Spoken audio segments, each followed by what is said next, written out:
merveilles ne changent pas. Dieu va faire des miracles, des prodiges. Accepter Jésus, ce n'est pas le chamanisme. Accepter Jésus, ce n'est pas un sacrifice. C'est simplement reconnaître que tu es pécheur. Tu es né pécheur. Le péché commence. Je vais simplement te parler de manière succincte. Un petit résumé. La Bible parle dans le livre de Genèse d'Adam et Ève. Dieu les a mis sur un jardin, un paradis, où Dieu les a donné une recommandation. Ne mangez pas l'arbre du fruit du bien et du mal. Ils étaient libres de manger ou de ne pas manger. Mais l'homme a choisi de désobéir. C'est où le péché est venu sur la terre.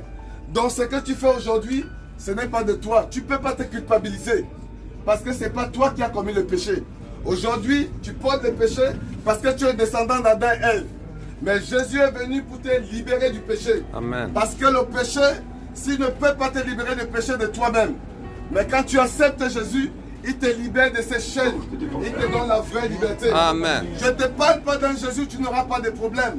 Quand tu acceptes Jésus, tu auras les problèmes. Yes. Mais Jésus, avec Jésus, la solution c'est que les mêmes problèmes que tu avais, il te donne la force et la capacité de les surmonter. Amen. Et tu es victorieux. Amen. Tu ne marches plus la tête basse, mais tu marches la tête haute. Amen. Alors je te prête Jésus ce soir.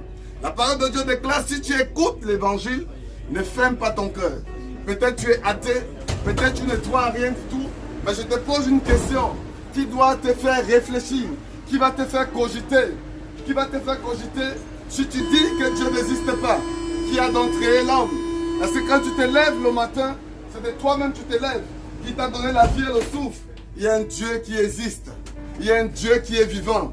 Et si aujourd'hui tu ne le reconnais pas, si aujourd'hui tu le rejettes, il serait très tard pour toi. Je te parle de ce Jésus parce que j'ai connu son amour. Il m'a touché profondément. Il a transformé ma vie. Et il peut aussi transformer ta vie ce soir. Tu es peut-être là, tu es déçu. Rien n'est mal, tu es sans espoir. Il est celui qui peut te donner l'espoir ce soir. Ce n'est pas un hasard qu'on te parle de Jésus ce soir. Parce qu'il veut te toucher, il veut te transformer. Amen. Il y a encore de l'espoir pour toi. Ne jette pas l'éponge. Parce que Jésus peut te transformer ce soir. Il est là pour toi. Il suffit simplement d'ouvrir la porte de ton cœur. Et il le fait tout de suite. Tu n'as pas besoin d'aller faire des sacrifices. Je ne sais de quoi. Si simplement tu reconnais ton état que tu es pécheur et tu l'invites dans ta vie, il vient, il siège, il devient le maître de ta vie et il change complètement ta vie. Amen. Et quand il change ta vie, c'est l'assurance du salut. Alléluia. Le salut en Jésus, c'est la délivrance. Amen. Le salut en Jésus, c'est la guérison. Amen. Le salut en Jésus, c'est la vie éternelle. Amen. Et nous t'offrons cette vie maintenant, si tu le veux. Et je vais simplement t'inviter, toi qui es assis, toi qui m'écoutes, tu ne me diras pas que tu n'as pas entendu l'évangile sur la terre. La Bible dit, la sagesse crie dans les rues. S'il n'y a pas des hommes qui annoncent la parole de Dieu, les gens diront, on n'a pas entendu. Mais puisque tu as entendu, tu ne diras pas devant le Seigneur, je n'ai pas entendu la parole. Aujourd'hui, tu écoutes la parole de Dieu. Je te lance un appel solennel. Peut-être tu as honte. Le Seigneur dit dans sa parole, si tu as honte de moi devant les hommes, j'aurai aussi honte de toi devant mon Père qui est dans les cieux. Moi, j'ai traversé des kilomètres. J'ai fait plus de 300 kilomètres de Bruxelles pour venir t'annoncer la parole du salut. Et alors, Dieu a vu tout ce que nous avons fait. Nous sommes au nombre de 10 pour venir annoncer cet évangile de paix. Et alors, toi qui es là, qui écoutes la parole de Dieu, mon frère, ma soeur, je t'invite à faire cette prière. Seigneur Jésus, je sais que tu es mort pour mes péchés. Et aujourd'hui, je veux que tu m'aides à surmonter mes péchés, mes faiblesses. Seigneur Jésus, je te reçois ce soir comme sauveur et Seigneur personnel. Amen. Si tu fais cette prière avec sincérité, Jésus habite ta vie. Et tu as ce qu'on appelle le Saint-Esprit. Tu es une personne, il habitera en toi, il te guidera, il te conduira. C'est le salut éternel. Bien-aimé dans le Seigneur, je t'aime. Mais Jésus t'aime encore plus. Il s'est donné sur la croix de Golgotha. Il a pris tes péchés. Il a pris ta condamnation. Ce soir, tu n'as plus besoin de te condamner. Tu n'as plus besoin des vices que tu avais. Peut-être tu es là, confortable, mais tu as les péchés cachés. Mais Dieu connaît ton cœur. La Bible dit, Dieu sonde le cœur, les profondeurs de cœur et tes pensées. Peut-être tu vis ta vie. Ta femme ne connaît pas que tu lui trompes. Ton mari ne connaît pas que tu lui trompes. Mais Dieu voit ce que tu fais en cachette. Peut-être ta vie, tu cherches une femme, tu cherches un mari. Tu n'arrives pas à trouver. Tu perds patience. Tu te masturbes. C'est un péché, mon frère, ma soeur. Peut-être toi, tu es en train de convoiter le mari ou la femme de quelqu'un. Il faut que je te dise ça dans les mots simples. Parce que si je te parle en français philosophique, tu diras que tu n'as pas compris ce que cet homme annonçait. Mais je te parle avec des mots simples pour que le Saint-Esprit atteste ce que tu écoutes aujourd'hui. Parce que Dieu t'aime. Il ne veut pas te condamner. L'évangile, c'est la bonne nouvelle. C'est Dieu qui est descendu sur la terre par la personne de Jésus pour racheter tes péchés, pour prendre tes péchés, les a cloués sur la croix de Golgotha. Et il a dit, tout est accompli. Et pour toi ce soir, je déclare tout est accompli. Si tu acceptes Jésus et tu lui donnes littéralement ta vie, il viendra, il siégera, il fera de toi son fils. Parce qu'aujourd'hui tu peux prier, tu peux invoquer Dieu, mais il faut quelque chose.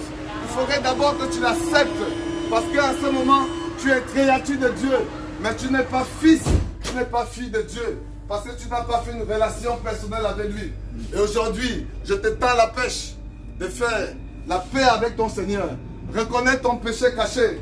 Reconnaître tes erreurs. Reconnaître que tu es né du péché adamique. Tu as péché et tu es pécheur. De te repentir. Et la repentance, c'est changer d'attitude. C'est d'abandonner ce que tu faisais avant. C'est de tourner le dos et de chercher le Seigneur. Et le Seigneur va te renouveler. Quand tu viens à Jésus, il renouvelle tes forces. Quand tu viens à Jésus, il te transforme. Quand tu viens à Jésus, il te donne l'espoir.